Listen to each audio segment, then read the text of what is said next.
Dude, it's kind of cool. You're gonna be my first podcast that I've done in quite a while. Like, yeah, awesome. I was on a little vacation for about a month. Oh. But no, it's cool. It's like me coming back. It's kind of cool to get you in here. It's kind of like, because I don't know much about you, so it's gonna be cool to kind of get your perspective on all the stuff you do. It's funny. It's a question people ask me at the expo. I'll be like, "What's your background?" I'm like, "That's kind of a complicated story." Yeah. So I'm just a mobile hunter. I've been a mobile hunter, but I don't know. I worked in a factory for like almost 25 years. Yeah. You know, trying to get out, but I fought bulls for like 15 years while I worked there. Yeah. Okay. It's all kinds of long story, really. We're gonna get into it. I'm gonna do a little. Can you want to do the countdown? Can you do a countdown? Then we'll walk right into it, man. Sounds good. All right. 3, 2, action. You talking to me? I'm talking to you. And this is Talking to Me, Talking to You. And I am joined by the Bullman Shawn Walters. Brother, thank you so much for coming on. Appreciate you having me. Dude, you're an interesting cat. I was just talking to you, and like you say it's kind of hard to explain, but like looking at what you've done, it's kind of really cool. So first things first, what the first thing I learned about you when I started talking to you and I met you was that you're a professional bullfighter. Mm-hmm. So could you kind of explain that to me, what exactly that is? Because I think I know what that means. Yeah. But I'm not quite sure. Well, a lot of people think it's a matador, with the cape, but the red cape. Yeah, and but it's definitely it's not that. No, yeah. It's during the rodeo. American bullfighter. Yeah, American bullfighter. Yeah, guys ride bulls, during the rodeo, Mm-hmm. and a lot of times when they're getting off the bull, the bull wants to kill them, so you gotta have somebody there to protect them. And that was my job for a while, was to protect the guys riding bulls. Okay, so with doing that, I assume, did you do like any lassoing? Did you use rope? Not during that. It's mainly at the height of it, just touching them on the head, getting their attention. So just to chase you. Yeah, get them to chase me, and and then you have to learn how to maneuver. And, you ever been ran over by one of them? Like over and over. So is there a technique, a way to try to get hit by a bull? It's bulls have 4 legs and they run on what they call lead. So if he's going to the right, both of his legs on the right side are in front of their legs on the left side. So when they want to go to the left, then they have to change leads. Oh, okay. So it takes a little second for them to change leads. That, and then when one's spinning or one's running, they can only go, since they have 4 legs, they can only run in so tight of a circle. Yeah. So ideally you grab a hold of one, grab a hold of their head or their horn, pull in what they call the pocket. And when he's running in a circle, you can run right in there, and you actually don't even have to run. You can just step. Oh. And they're running around trying to get you, and you're just pivoting, basically. Yeah, you just do them. Yeah, just pivots. They call them step throughs. You can just do little step throughs. That's really cool. So there's a big entertainment aspect to it as well, I would assume. For sure. Is it just the riders, and then they would, like, when they fall off, you would chase them, or was there any kind of show to it? Yeah, they also have what they call freestyle, and that's when nobody's riding the bull, or when after the bull rider falls off and you get everything taken care of and he's out of the way, you can kind of play with the bull, and you just kind of run at him and again try to grab him by the horn or by the head, and kind of slap them in the head and make them mad and make them want to chase you, and then you just outmaneuver them, and it's really pretty cool. That makes sense, because like when I think about the way I was explained to so bullfighters, like what's that? But I thought automatically when they told me what it was, like more like rodeo clown, like the old school, I guess that doesn't really exist much anymore. Well, there's 2 different kinds of rodeo clowns. A lot of people still call bullfighters rodeo clowns, but it's kind of, so that they were at one point separated. Okay. Yeah, at one point, way back in the day, it was there were guys riding bulls, and there was clowns, just telling jokes and being funny, doing acts, And then they didn't have people to protect the bull riders, so a lot of the clowns just started doing that, just stepping in and helping out, and then eventually it, came to a point where I think it was a guy named Wick Peth. He kind of separated, and he was I think he was just the first dedicated bullfighter. Okay. So then guys started just focusing on just being bullfighters, and obviously that's where freestyle kind of came in more. Okay, wow, that's interesting. That's really cool. Did you ever do the rodeo clown thing, or did you... Well, I did pro rodeos for a few years, and they had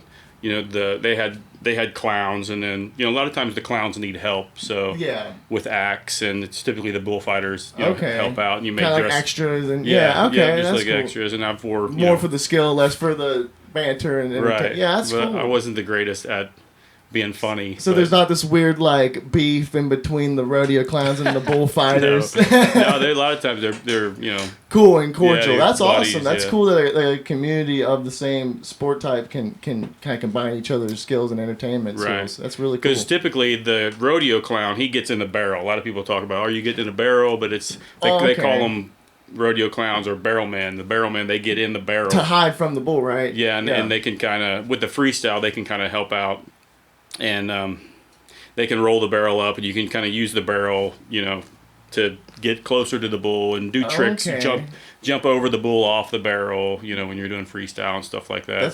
That's really cool. And if things get really bad or a guy gets out, gets knocked out or something, the guy in the barrel can.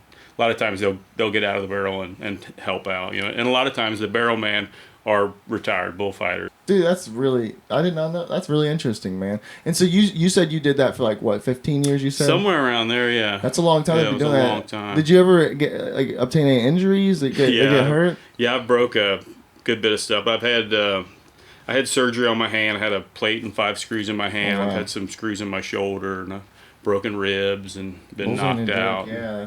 So you have been knocked out by a bull? Like, did it kick you, or was it a headbutt? Well, I was riding the time I got knocked out. Oh, so it fell? He jerked me down and hit me with a horn right there and chipped some of my teeth, and then I just fell to the ground unconscious. I had it on video, so I know that happened. I just landed on the ground, and then he came and he stepped on my chest. Oh, that's the worst. And it was kind of like those shockers. I didn't even really know that he hit me here. Yeah, no, yeah. I didn't know that he stepped on me is what it was. You're already out, yeah. Yeah, and as soon as I just woke up and I ran straight to the paramedics and I jumped over the fence and I told her the story because this was a really rank bull. And he would spin to the left and he was throwing everybody off. As soon as he came out of the gate, he would throw people off on the right side. So I kind of cheated him to the left a little bit. Oh, trying to beat him. Mm-hmm. Yeah, and I cheated him, and I made the corner, and I was riding him, and I thought, I got him, and then he jumped forward out of it and just jerked me down, knocked me out. So I ran right to the paramedics, and I started telling them the story. He's throwing everybody off right there at the corner, and I cheated him, and he turned back left. I thought, I got him. And then I just stopped. My story just stopped because that's the point where he jerked me down, knocked me out, and I kind of just had this look on my face, and she said, well, did he get you? I said, oh, yeah, he did. And then she pointed to my chest, and she said, he did. And I looked down and I said, well, I guess he did, but I was talking about this. And he chipped like 4 of my teeth. And, you're a tough SOB, man. Wow, that's kick-ass. It really is. But so you did that for like 15 years, and then you were talking about how you transitioned from that into what you do now, which is it's a Bullman outdoors, and it's a silent approach. So you're like, you invented, right? Yeah. You invented a way for hunters to climb trees, and so the way that I was told is that you used to screw into trees, right? So you've invented a way to where you can just strap them up, and then you can just climb and then set up in there. Is it mostly for bow hunting, or? No, it's for any kind of, you can use guns, and it's just a way to climb a tree that doesn't damage the tree. I just thought with the stealth, it makes a lot more sense. It's mainly bow hunters. Okay, a lot of bow hunters anyway. Just to keep that very light. It's real lightweight and compact. That was the big thing, and then everything's in one little bag, and it's just super convenient and really easy. So, what kind of gave you that idea? What made you want to do that? Obviously, you're a hunter. Like, when did you start hunting? And I started hunting like about 5. I was about 5 years old. Okay, so I was 8 years old. I bought my first BB gun. Oh, okay. So that was when I actually first started hunting. When I was 8, and then I was a mobile hunter started deer hunting, maybe when I was about 12, I guess. So what do you mean by mobile hunting? Do you mean you travel to different places? No, you just most people, a lot of people anyway, when they hunt, they'll set up like a ladder stand or have tree stands up there. Oh, so you're moving. And I'll just I'll hunt with a saddle or a lightweight hang-on tree stand. I got my little steps, and then I'll just walk out anywhere, a brand new set of woods, and then I'll just find a place and that looks cool, and I'll just climb up any tree. So you're mobile, as in you can go anywhere and hunt anywhere on any piece of property. Wow, that you want to. But that's interesting. So when you're mobile hunting, how do you set up? Kind of have to know, you have to learn the terrain and learn how to read the habitat to see where the deer are traveling. Look deer trails. So you're scouting weeks before, like maybe, but a lot of times you're going in and you're looking for hot sign, fresh sign. I think they call it the I forget, they have an acronym they call it, but like the most newest sign. You know, you're looking for hot, fresh sign. And, like a foot, like a big sopping footprint, right? Or brand new tracks, or new rubs, or fresh droppings. Yeah. You know, and then you see, you know, well, they just were here yesterday or the day before. There's a good chance they'll come back today. Wow. And the fact that you haven't been in there, you know, you got the element of surprise that's the biggest thing for mobile hunting. Oh, yeah, because you didn't set up anything. Your scent's not there. Nothing's left tracked there. Like what they're doing, literally, because what you're coming in to see is just purely theirs. Right. They see yours as well. Yeah, and they smell it. You can walk into the woods one time, and those pretty much all deer will know. They can smell your tracks almost even with, you know, regardless. They pretty much know you're there after the first time you've been there. So a lot of times they say, you know, your first sit is your highest likelihood, highest percentage of killing a deer is the first time you sit in a tree stand. So, you know, if you're hunting in the same spot over and over again, each time it's, you know, your odds of success goes down, you know. So that's why being mobile, you can hunt, you know, new places every time. Wow, I didn't know that. Really, that's cool. So you're saying sticks and lingers for a little while. Yeah. Especially for, obviously, animals have much higher senses. And right. That's man, I'm learning a lot. I really didn't. So what ended up kind of giving you the idea to create this you know, way of getting into the tree?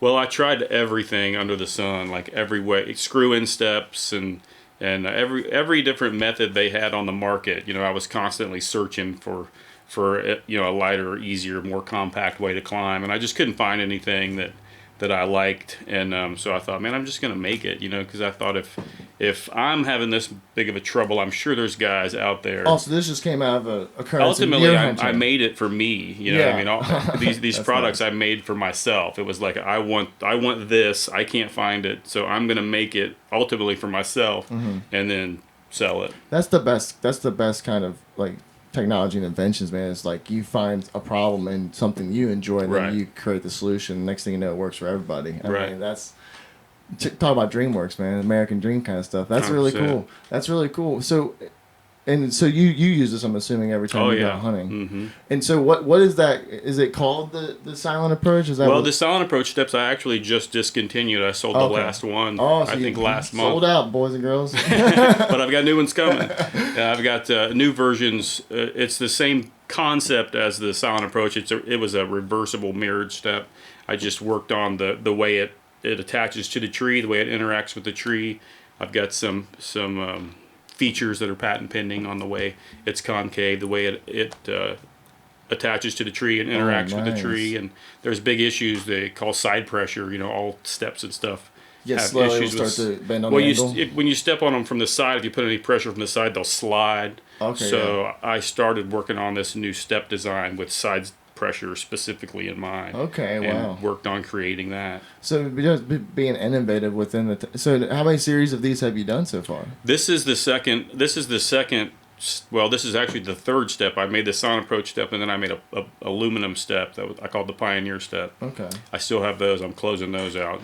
But then I have the new step, I'm calling it the Apex step, because I believe it is the best design that there is. And, I'm with you. So I'm calling it the Apex step, and then with that I have what's called a platform step. The new big craze in mobile hunting is they call saddle hunting, and you just kind of hang out of a harness. Oh, okay. And it seems pretty simple to set up. Yeah, it's a pretty weird thing, but you go to a music festival, there's 40 of them set up, so I'm sure it could be easy.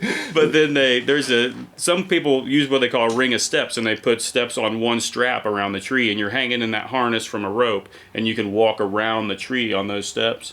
But up to this point, every ring of steps has been a step that was basically designed to climb, and they just took a climbing step and they slapped 6 of them on one strap and used it as a ring of steps.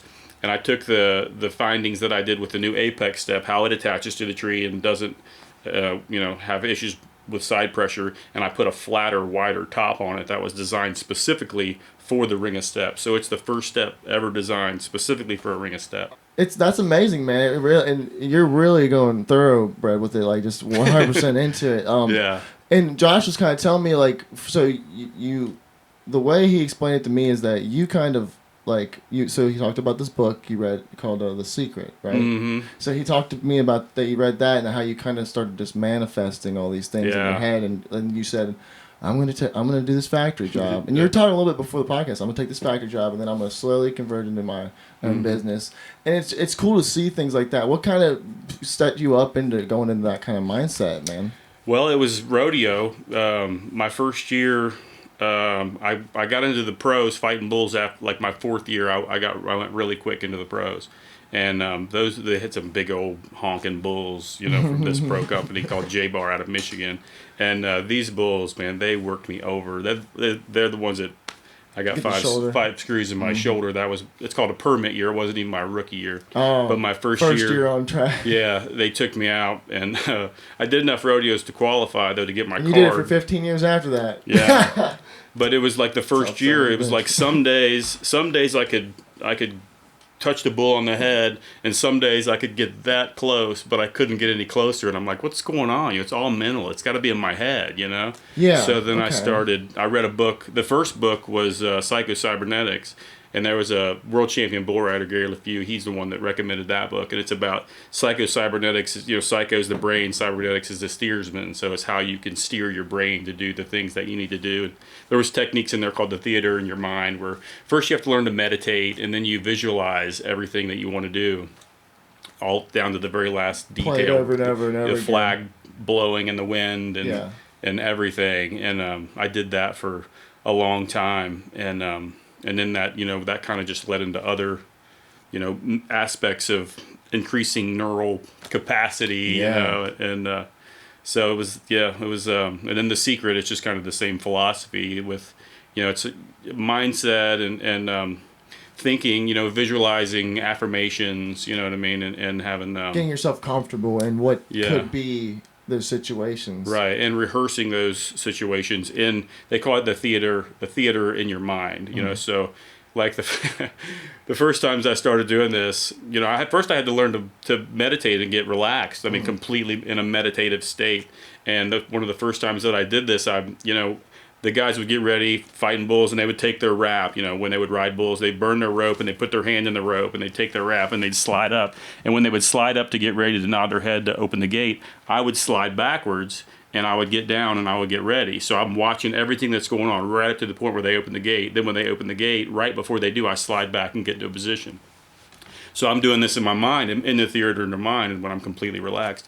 And the first time I did it correctly, dude takes his wrap, and I slide backwards and get into position, and I start going, and I pop up, come out of this meditative state, and I was like, whoa, that was really, really weird. Wow. And so then I realized that I needed to, that was the most important thing, was that I had to stay calm and stay relaxed.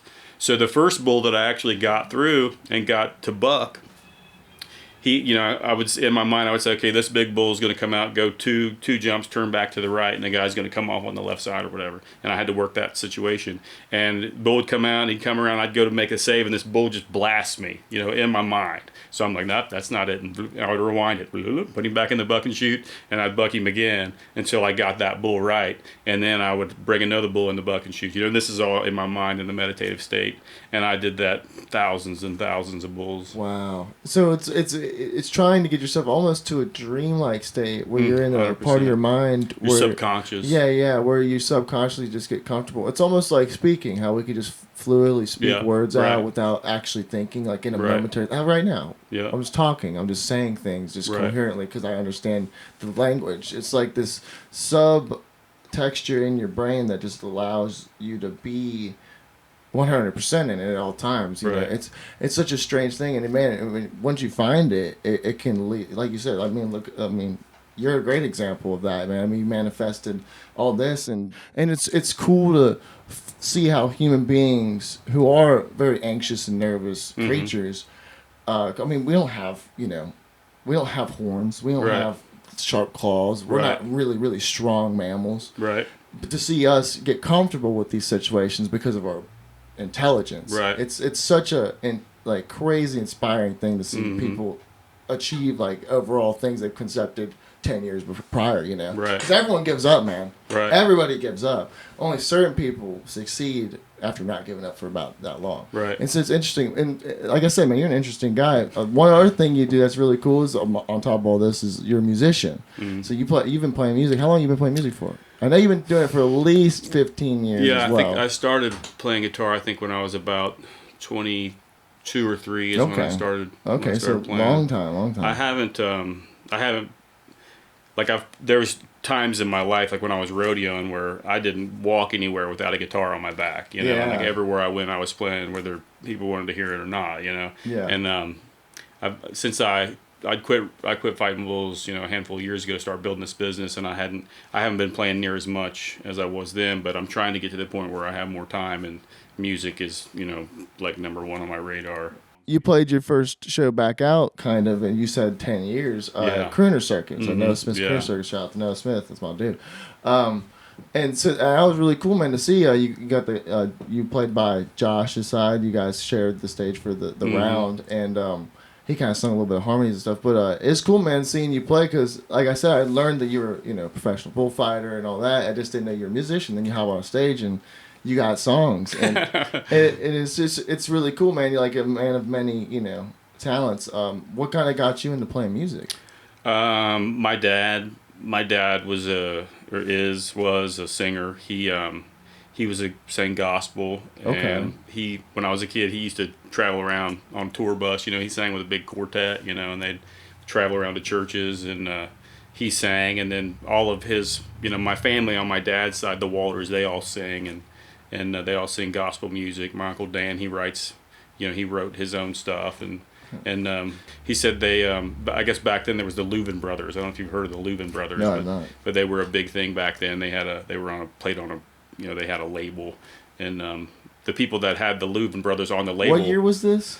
Oh man, it was probably, I don't know, maybe the 60s. I'm just kind of guessing. Okay, that makes sense, because gospel is kind of like Christian rock did a similar thing. Like gospel music took off for good big years in the 60s, 70s. It just was selling off the charts. And then Christian rock, and same in the 2000s, it was like a span of 5 years. It was just like all these bands came out of nowhere and was just selling albums on albums. It's interesting to see that, like there's little niche cultural music that kind of tropes that kind of take off. That's neat, man. That's a kind of a cool place to get it from, especially hearing your music now. One more thing, little secret Josh gave me, was that for your first album, I guess you wrote that at your house living with Josh and Joey Vasillet. Yeah. And they helped you write your first album. That's really cool. How was that experience? It was a crazy experience. I was working second shift at the factory at the time, and it was just, you know, Joe and Josh, they were there all the time, and they were living there. I don't know if they lived there at the same time, but that's what Josh said. He's like, we kind of. But yeah, they were there, you know, all the time, and then other musicians, you know, would hang out. My cousin, she hung out there a while. She was a singer songwriter. So I'd get home from work, you know, at like 11 o'clock or so, and it would just be, you know, packed with people, and it was just music. We set up the living room with, you know, colored lights and a full band, and we were recorded in there, and it was. Oh, so it was just full blown party city of the music world, man. It was a party city music fest. That's every day. We used to do that in my basement all the time. We used to see in the funnies. We demoed out a lot of this album, and it would just be like. One would show up, we'd demo this, another would show up, demo that, a few more people, we'd just kind of hang out and chill. Those experiences, man, making music like that are such pivotal moments in life. You know, it kind of gives you that, like, release of, especially being somebody that, like, does the, you know, the visualizing and, like, takes everything serious like that and does achieve those. Having, like, a piece of, like, that part. I think that's why, is that kind of why you want to get back into it? Do you feel like it's kind of that piece of your life, like that freedom? I feel like, you know, I've been blessed with talents and stuff, you know, and like I have this ability to, you know, make lyrics, you know, come to life and put the feeling with it, you know, and it's like something that I'm squandering, you know what I mean? And like, it's something that, and I feel I love music, you know, like I say, you know, people, you know, good music, you don't hear music, but you feel music. You know what I mean? Yeah, and yeah. a good musician puts that.